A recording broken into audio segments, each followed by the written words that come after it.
आमच्याकडे पाऊस कसा चालू आहे बघा.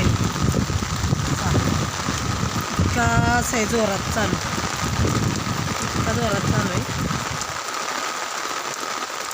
असा दिसणार नाही उरपाटा असा पाऊस जराकडा आहे, त्यामुळे इतका जोरात पाऊस चालू आहे. तिकडे सातारा भागात तर जास्तच आहे. हे बघा जोरात पाऊस चालू आहे. मस्त गार वारं सुटले. लई दिवस झाला आता पाऊसच नव्हता कसलाच, त्यामुळं पावसाचं वातावरण मस्त आलं आहे एकदम. सकाळचं ऊन होतं की आता मस्तपैकी पाऊस पडायला लागला आहे. एकच नंबर पाऊस पडतोय. तुम्हाला पाठीमागची बाजू दाखवते. तिकडं सोयाबीनचे इथं सुद्धा मस्तपैकी पाऊस पडतोय. पाठीमागं बघा त्या डोंगराकडं कसा पाऊस पडतोय जोरात.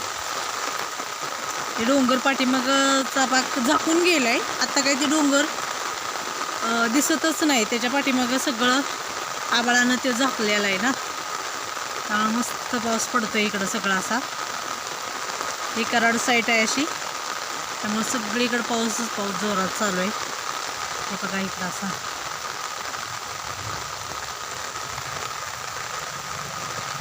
भरपूर पाऊस तिकडं आला आहे, पण असा उरपाटा चालू असल्यामुळे दिसून येणार झाला आहे तुम्हाला पाऊस. आणि ते पाठीमागचा डोंगर पूर्ण झाकलेला आहे.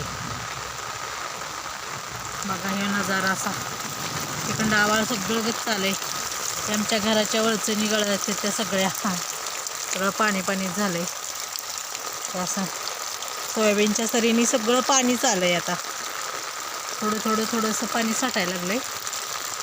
सोयाबीनला काय पाण्याची गरज नाही आता. तो पिराचा डोंगर होता तो पाक पूर्णपणे झाकाळलेला आहे. थोडासा अंधक तुम्हाला डोंगर दिसतोय, तो पूर्णपणे झाकाळलेला आहे. म्हणजे आभाळ आलंय तिथं, म्हणजे असं पाऊसच पडतोय जोरानं. हे बघा इकडं असं दृश्य मस्त. 2-3 दिवस झालं कसला पाऊस नव्हता, आता आलाय ती जोरात चांगला चालाय, मस्त चालाय. हे सरीनं असं पाणी छोटं साठायला लागले. त्यामुळं बघा मंडळी, आवडलं तर लाईक करा, शेअर करा, सबस्क्राईब करा.